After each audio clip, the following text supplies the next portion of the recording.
I made this comic for my original superhero over a decade ago, and just recently, I fully remade it. Bullet Boy #1. But when I went back to my old pile of drawings for inspiration for the next one, I realized something kind of embarrassing. I never made a second issue. If I ever want to fulfill my dream of turning Bullet Boy into a series, I'm finally gonna have to make Bullet Boy issue 2. Will I be able to take the ideas I had back then and finally put them to paper? Do I have what it takes to bring the characters, themes, and plot from that first issue and create a worthy sequel? Or will I end up regretting all of it? Luckily, we have a solid foundation in this first issue. We've got our protagonist, Josh McKean, and how he became a superhero who calls himself the Blue Bullet at this point. Who?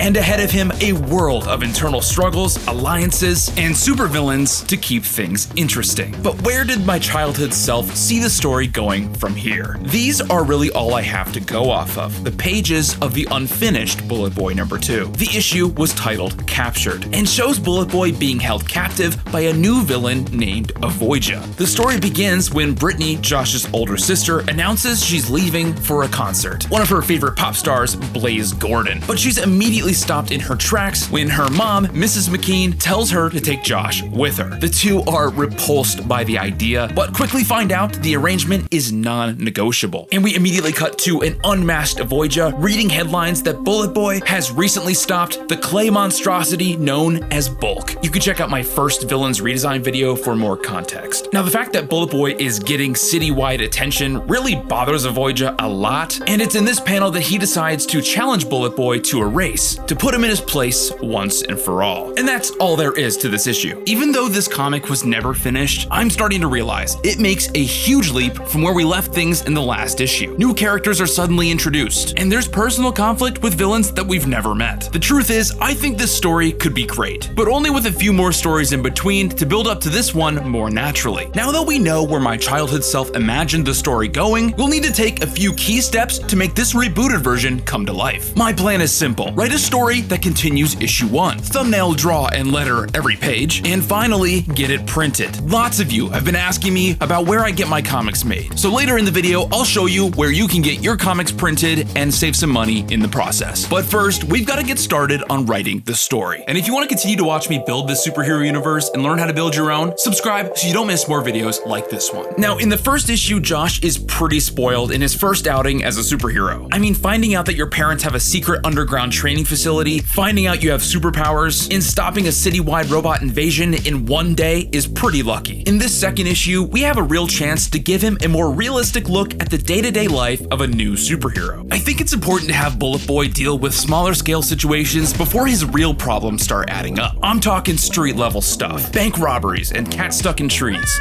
Because building on these seemingly innocuous situations can lead up to greater villains before you know it. Now hear me out. Cats and trees are a rite of passage. I mean, if heroes like Superman, Spider-Man, and Mr. Incredible with all their powers can lend a hand in a selfless act of kindness, surely an amateur like Bullet Boy can do it too. Even if it's not the sort of thing he thinks is worth his time.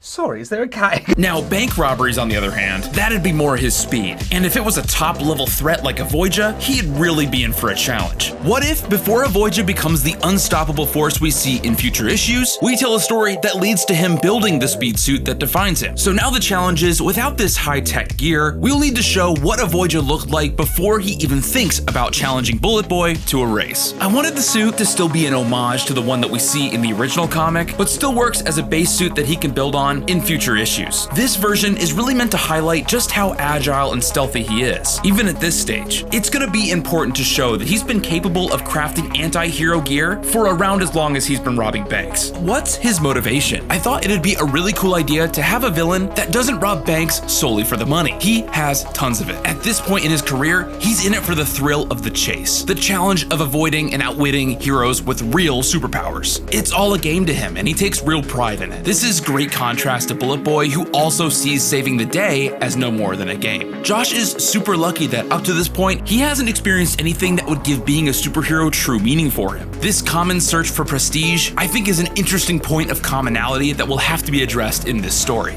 Because I'm getting a pretty good idea of how this issue is gonna go, and I've got a mostly complete outline, I think I'm gonna start working on the comic. Maybe after all this time, making a second comic wasn't as hard as I thought it was gonna be. Even if I am kind of struggling with the third act here, I took what I had of my mostly complete outline and started sketching thumbnails. I figured that because I don't really write a script for these Bullet Boy comics, this might be the stage where I lock in the third act. Spoilers, it wasn't. And because I was really excited to move on to the artwork for this issue, I went ahead and started laying down lines for these pages, a decision I would pay dearly for later on. Now, when it came to doing the art for this comic, I found myself breezing through it for the most part. I had a pretty good feeling for the pacing of each page, and because I've drawn Bullet Boy like a billion times at this point, drawing him in every page was kind of easy. But there were a couple interesting challenges early on with stuff that I had forgotten to design. A good example of this being the Hero Assembly HQ, which I figured would be really good to see early in the issue, so we have a tangible visualization of the institution that Bullet Boy is seeking the approval of. Same goes for this funny looking cat in the tree. I wanted to carefully ride the line between cute and kind of unsettling, so we could kind of lean into the humor when necessary. I had a really strong idea of how Bullet Boy and Avoidja's first confrontation was going to go from the beginning, so drawing that whole sequence was really fun. Bullet Boy's the overconfident beginner, really trying to puff his chest as the new superhero in town, and then you have the experienced Avoidja, treating the whole thing kind of like a joke, even giving him the nickname Bullet Boy. Now, of course, I wouldn't have even started working on the comic if I didn't know the ending, but with the first two parts of the story mostly in place, it was becoming increasingly important to narrow down the specifics of how we'd reach that ending. I had to find some way to lead us to the end of the story in a satisfying way, and because I sped through the outlining and thumbnailing process, it wasn't going to be easy. And in a standard size issue like this, every page counts. And before I knew it, the doubt started creeping in. When the answers weren't immediately obvious, I started to question a lot of my decisions, until suddenly it hit me. I had finally realized why it had taken me so long to make a sequel. Because making one comic is hard enough, but at least in a first issue, you can go absolutely wild, setting up as much stuff as you can possibly fit in those pages. But when the time finally comes to write the next one, the road ahead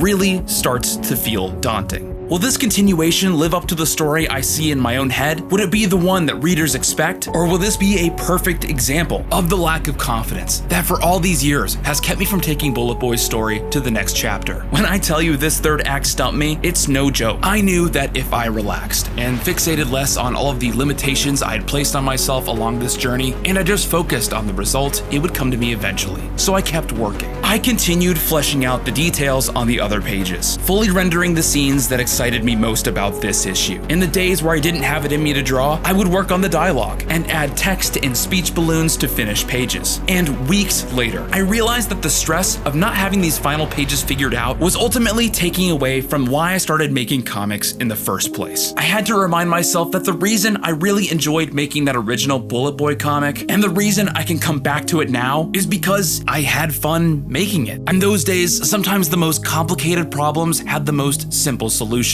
And with enough scrapped notepads and deleted thumbnails, I found it, the perfect ending for this comic. And once all the comic's pages were finally lined, colored, and lettered, Bullet Boy number 2 was complete. Before this comic is ready to be printed and added to my Bullet Boy collection, I had to draw the cover. Now, at one point, I thought that this was going to be a perfect option for issue 2. I even said as much in my last video. In my mind, showing off Bullet Boy and Avoidja's confrontation during the bank robbery made a lot of sense. But as someone pointed out in the comments, it really doesn't tell you much about what's happening without the proper context. And the more I thought about it, if a new reader was going to see this on the shelf of a comic book store, it wouldn't be immediately apparent what's happening here. While the composition is dynamic and it's pretty cool, Bullet Boy could be more prominent, and maybe some more context clues, like a vault door, would help sell the scene a lot better. I opted instead to follow in the footsteps of what I had done in the previous issue, a super heroic shot of Bullet Boy running, so that a new reader knows exactly who Bullet Boy is at a glance. However, I did try to tie it to the story a bit by having him run through the loose cash caught up in the action, hinting at the bank robbery inside. Now for what might be the most rewarding part of making a comic book, aside from finishing the art and story, of course, getting the comic printed. But when I was finally ready to get my first comic printed, I really wasn't sure where to start. I wanted my books to feel high quality, professional, but I also didn't have a lot of experience with the process. I mean, how much really went into taking these files from my computer and turning them into a physical book? I did a ton of research, and I kept coming back to one website called Mixam, a printing company that makes all kinds of stuff, including comics. I've printed thousands of books with Mixam, and I can safely say I've been extremely happy with the results. So from the beginning of working on Bullet Boy number 2, I knew where it was getting printed. And when Mixam heard that's what I planned to do, they were awesome enough to sponsor this video. As someone who had never printed a comic before, Mixam's website made the entire process super easy. It was easy to navigate, experiment with different paper options, find templates for whatever project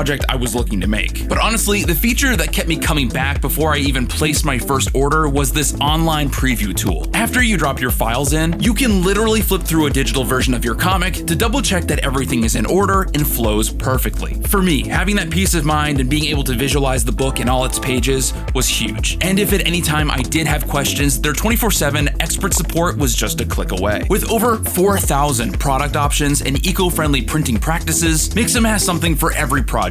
If you're ready to bring your comic to life, use my discount code XanderFlicks at checkout for 5% off. Use the link in the description to get started. And just like that, my order for Bullet Boy number 2 was submitted. And a few weeks later, they arrived. And when I tell you it's one of the most rewarding feelings to open a box of your own comics like it's Christmas, I really mean it. This now completed second comic takes Bullet Boy from a single issue superhero another step toward one day being a full series. It's a story about doing the right thing, reminding us that helping others is important, even if we don't directly benefit from it. You can read Bullet Boy number 2 right now, either digitally or physically. And after you read it, I'd love to hear what you think, especially about the ending. It is absolutely insane that all these years later, I'm adding a finished comic with the number 2 on it to my Bullet Boy collection. And you better believe I'm sending one to Papa Fred as well. As for the next issue, I think I've got a pretty good idea of where we're headed. If you can't wait for more Bullet Boy and want to learn more about my superhero universe, watch this video right here. See ya in the next one.